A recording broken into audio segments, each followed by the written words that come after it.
Hello नमस्कार दोस्तों, स्वागत है आप सभी का राइज स्टडी क्लासेस में। तो हमारे यूनिट 4 के हमने अति लघु क्वेश्चन और लघु क्वेश्चन पढ़ लिए थे। तो आज देखते हैं विस्तृत क्वेश्चन। तो आज हमारा पहला विस्तृत क्वेश्चन है कि संप्रभुता की परिभाषा दीजिए और इसकी विशेषता बताइए। यानी संप्रभुता का अर्थ एवं परिभाषा बताइए एवं उसकी विशेषता बताइए। तो देखते हैं।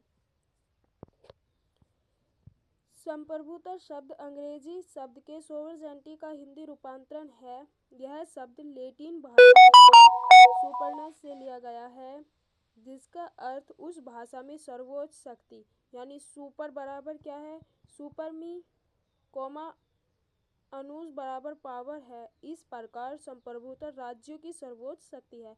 यानी जो संप्रभुता वो क्या है, राज्य की सर्वोच्च शक्ति है। यह सर्वोच्च शक्ति राज्य के अधीन सदैव ही रहती है। इस शक्ति के बल पर राज्य अपने राज्याधीन सभी निवासियों व संस्थाओं को आज्ञापालन करने को विवश करता है तथा स्वयं किसी भी आज्ञा का पालन करने के लिए बाध्य नहीं है। विभिन्न विचारकों ने संप्रभुता की विभिन्न परिभाषाएं दी हैं। तो संप्रभुता की कुछ परिभाषाएं हैं। जीन बोंदा के अनुसार प्रभुसत्ता नागरिकों और प्रजाजनों के ऊपर राज्य की वह सर्वोच्च शक्ति है जिसके ऊपर कानून का प्रतिबंधित नहीं है। यानी जो जीन बोंदा है उन्होंने कहा है कि यह नागरिकों और प्रजनों के ऊपर जो है राज्य की वो सर्वोच्च शक्ति है जिसके ऊपर खुद का जिसका ऊपर कोई कानून या प्रतिबंध नहीं है।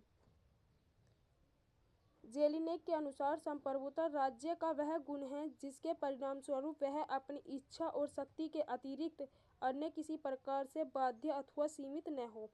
यानी जो जेलिनेक है उन्होंने कहा है कि संप्रभुता राज्य का वह गुण है जिसके परिणाम स्वरूप वह अपनी इच्छा और शक्ति के अतिरिक्त अन्य किसी प्रकार से बाध्य व सीमित नहीं है। यानी वह खुद की इच्छा और शक्ति का इस्तेमाल करता है। बर्गेस के अनुसार संप्रभुता राज्य के निवासियों तथा समुदाय पर मौलिक, निरंकुश एवं असीमित शक्ति है जो लोगों को आज्ञा पालन के लिए बाध्य कर सकती है। जो बर्गेस है उन्होंने कहा है कि संप्रभुता राज्य के जो निवासी हैं और समुदाय पर मौलिक, निरंकुश और असीमित शक्ति है जो लोगों को आज्ञा पालन यानी जनता को अपने कानूनों का पालन करने के लिए क्या करती है, बाध्य करती है। ग्रोसस के अनुसार संप्रभुता उस व्यक्ति की सर्वोच्च राजनीतिक शक्ति है जिसके कार्य अन्य किसी के अधीन नहीं होते तथा जिसकी इच्छा का विरोध नहीं हो सकता। यानी संप्रभुता वह है जो अपने कार्य किसी के अधीन नहीं होते उसके और वह जिसकी इच्छा यानी उसकी इच्छा का कोई विरोध नहीं हो सकता। अब देखते हैं कि संप्रभुता की विशेषताएं। पहला है निरंकुशता। राज्य की संप्रभुता का प्रमुख गुण उसकी निरंकुशता है। संप्रभुता किसी कानून द्वारा सीमित नहीं है।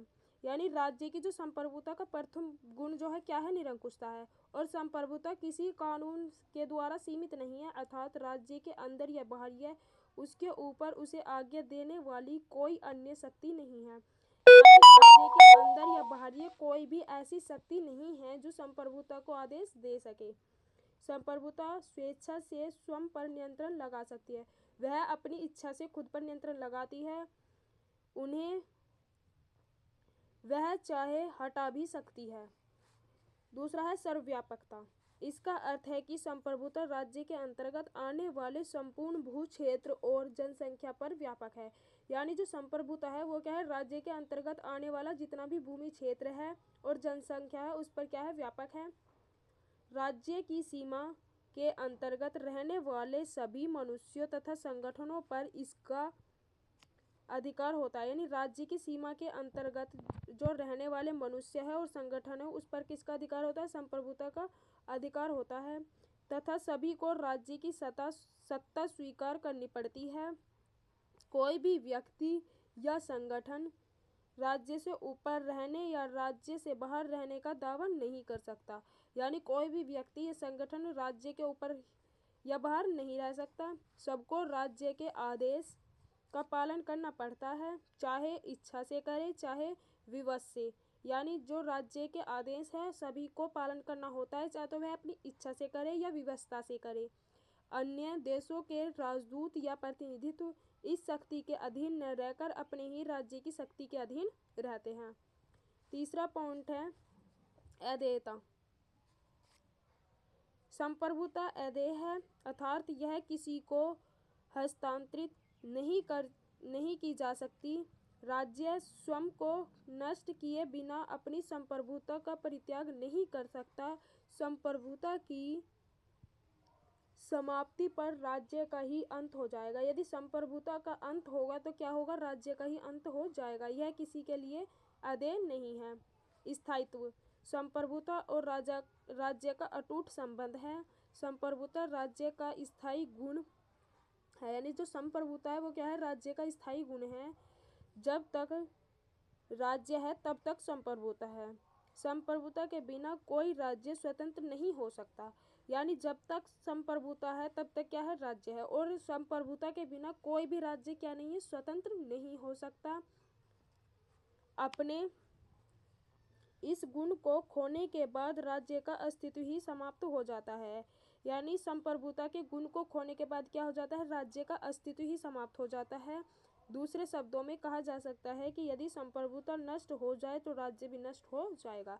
यानी जब तक संप्रभुता है तो राज्य है, अगर संप्रभुता नष्ट हो जाती है तो क्या हो जाता है, राज्य भी नष्ट हो जाता है।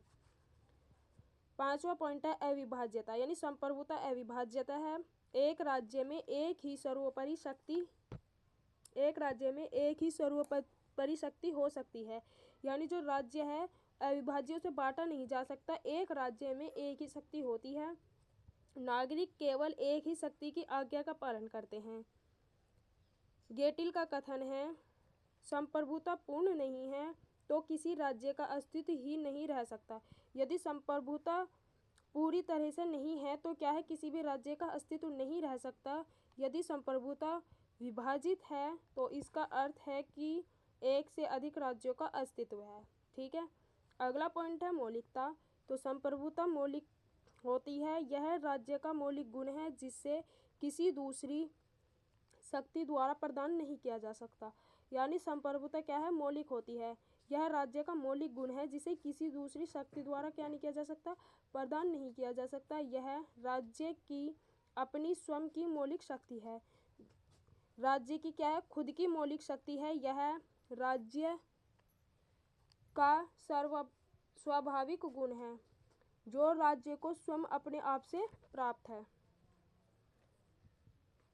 नेक्स्ट पॉइंट है एकत्व अथवा अन्यता। एकत्व का अर्थ है किसी राज्य में एक ही संप्रभुता हो। यदि संप्रभुता एक से अधिक है, एकत्व का अर्थ है कि राज्य में एक ही संप्रभुता, यदि संप्रभुता एक से अधिक है तब राज्य भी एक से अधिक है। जैसे एक मायान से दो तलवारें नहीं रह सकती, वैसे ही एक राज्य में दो संप्रभुता नहीं रह सकते। संप्रभुता राज्य में सर्वोच्च है और सब उसके अधीन है तथा एक राज्य में एक से अधिक संप्रभुता होता है। यानी संप्रभुता क्या है, यदि एक संप्रभुता है तो एक राज्य है, यानी एक संप्रभुता के लिए एक राज्य अनिवार्य है। यदि एक संप्रभुता में दो राज्य हैं तो वह ठीक नहीं है।